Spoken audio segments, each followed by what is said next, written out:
The Kentucky Wildcats have a new star freshman heading to their team, and Mark Pope has tons of praise for this four-star shot guard who is ranked 24th nationally, fifth in his position, and third out of the state of Georgia. Jasper Johnson stands 6'4" and weighs in at 175 pounds. And as we mentioned, Mark Pope has had nothing but high praise for this kid. Here, check out the clip.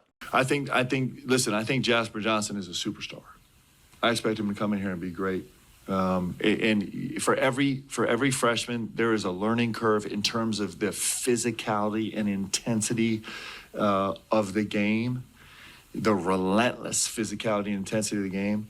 But Jasper Johnson has got a really, really incredible skill set. He's one of those guys. There are very few players who just go get a shot whenever they want it. He can do it. He's got a ability to get skinny and kind of do things defensively that are going to be surprising. I think he's got an incredible upside on the defensive side of the ball also. I think he's got a crafty, slippery nature when you get downhill. He's got a poise about him. He's a little bit unflappable. He's able to kind of metabolize a lot of input and kind of keep himself even keeled. Maddie, you heard Mark Pope there say a ton of praise for this kid. Your thoughts on Jasper Johnson? I mean, I feel like Jasper Johnson's going to be the biggest component when it comes to expectations for the Wildcats this season, with how much Mark Pope has praised him, with how much, he's been mentioned coming into the season. We can't hope for great things for this guy. And I think he's going to fit well into Kentucky here. Kind of reminiscent of the great one and dones where you'd have one almost every year. I think this is kind of what Kentucky's riding behind this season. It kind of feels like a natural fit, right? Like given his skill set and what Mark Pope's offense is about, and then this kid being right on that borderline between 5-star and 4-star, really talented player. It just feels right. Like this kid should be a Kentucky basketball player given where the program is right now.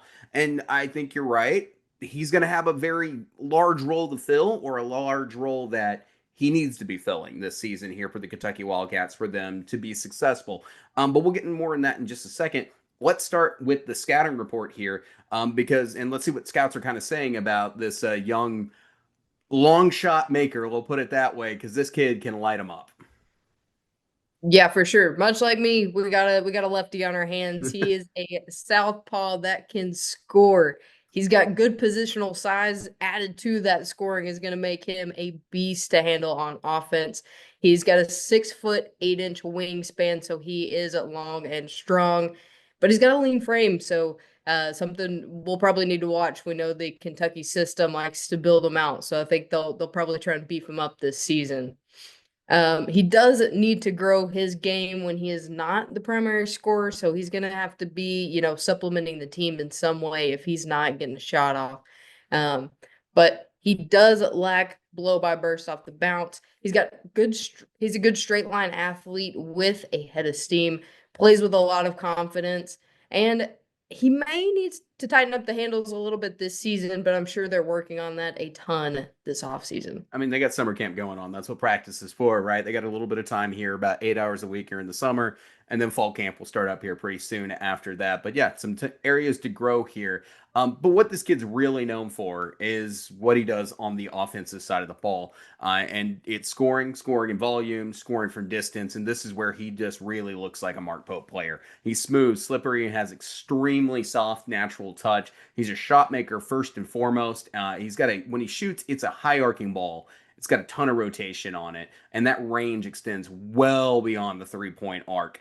He's capable of making the easy shots as well as those tough contested shots as well. But when it comes to tough contested shots, I notice a trend here. A lot of scouts will say this, and the next thing they say after that is, might need to improve some shot selection, and that's something that Jasper Johnson needs to work on as well, is finding those wide open shots, those easier to make baskets. But he is a absolute floor spacing threat. And you look at the numbers behind his threes, 41% of his threes were made during his junior year at Link Academy. However, that number did decrease when he got to EYBL. So where's the number at? I get a feeling it's on the higher end still. You can have a rough EYBL tournament. We see that happen before with a lot of guys. Also, Maddie, you're going to love this. Very good free throw shooter, 83.3% in Nike EYBL in 2023.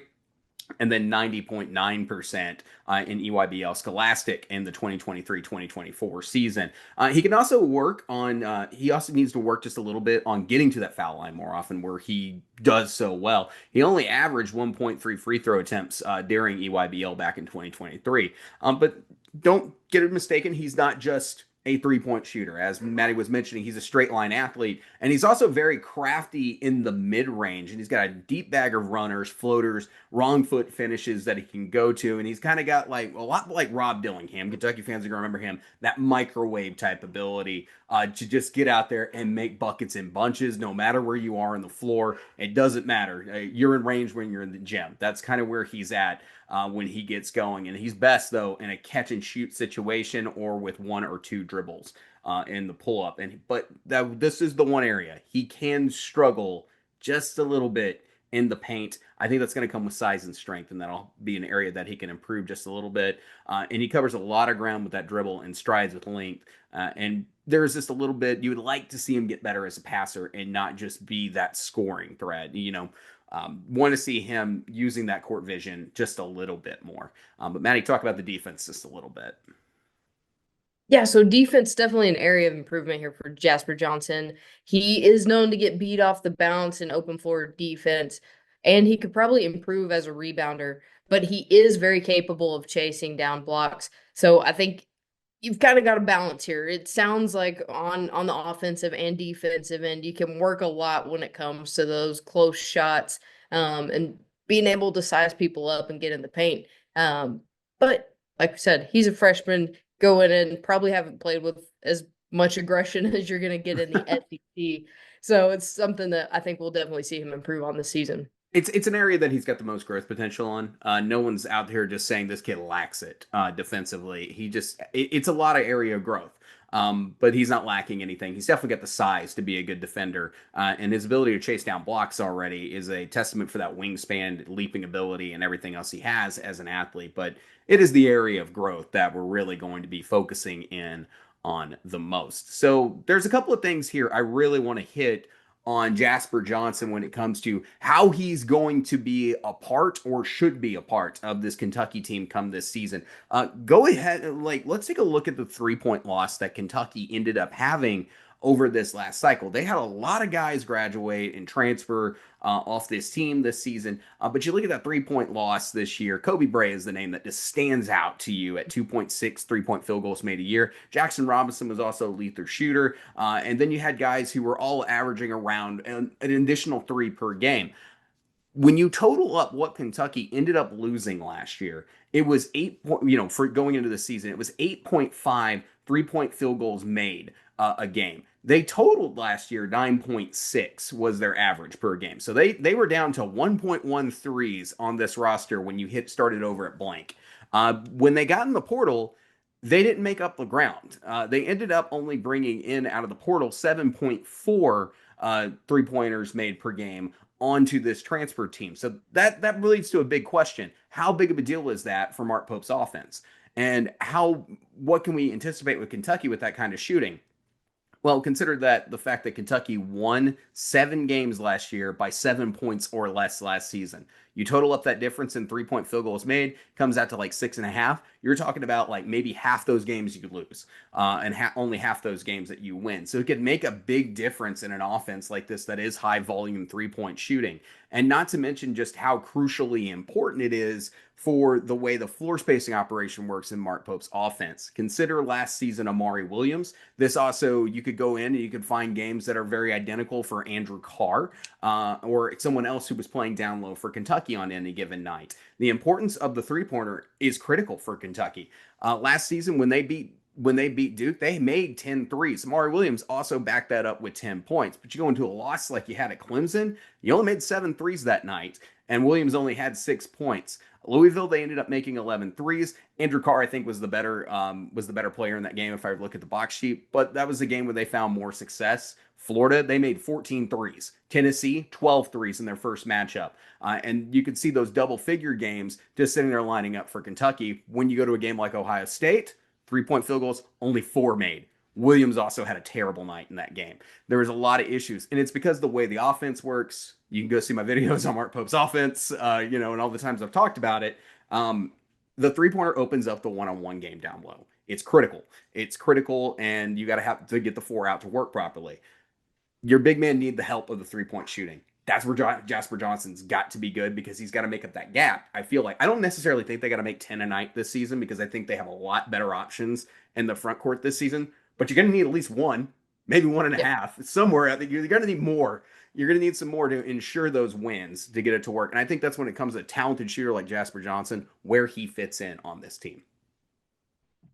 Yeah, I think you hit the nail on the head there, David. I think really what Kentucky fans are getting excited for with Jasper Johnson should be that he is one of those freshmen that, yes, he's got some points of growth, but I think he's going to be able to mix right in with the offense, be able to get those shots up and be able to make those as a freshman, where sometimes you see a rough transition. But I think Jasper Johnson's ready for that in the offensive standpoint. Yeah, and it's not just on Jasper Johnson. I think it's on JJ and it's on AJ. Yeah. Like, Andrea Jelovic is also going to be someone that we're going to be watching with interest because he's a Mark Pope big.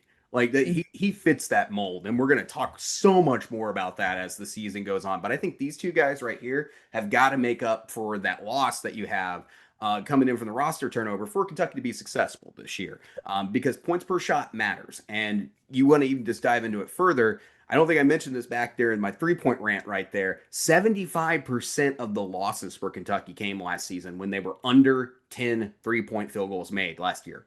So it's important for these guys to hit threes for this offense to be successful. And that's why I've got a lot of optimism in what Jasper Johnson can bring for this Kentucky team. And that's what makes me excited because he is a good 3-point shooter and he is someone who can excel in this offense.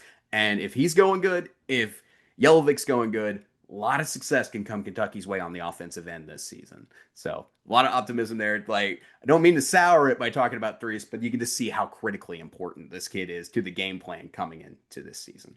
Hey guys, if you have not already, please like and subscribe. We greatly appreciate you guys being here. Kentucky fans, we got so much more freshman 15 to talk about. We've got Hawthorne on the way. We got Malachi Marino coming on the way. Guys, we got 3 players in this freshman 15 series for us to talk about here for you Kentucky fans. And also, don't forget, we got the season previews. I mean, they're coming up. It's like 2 months away right now. So please like and subscribe. And we'll see you guys in the next one. Thanks, guys. Have a great week.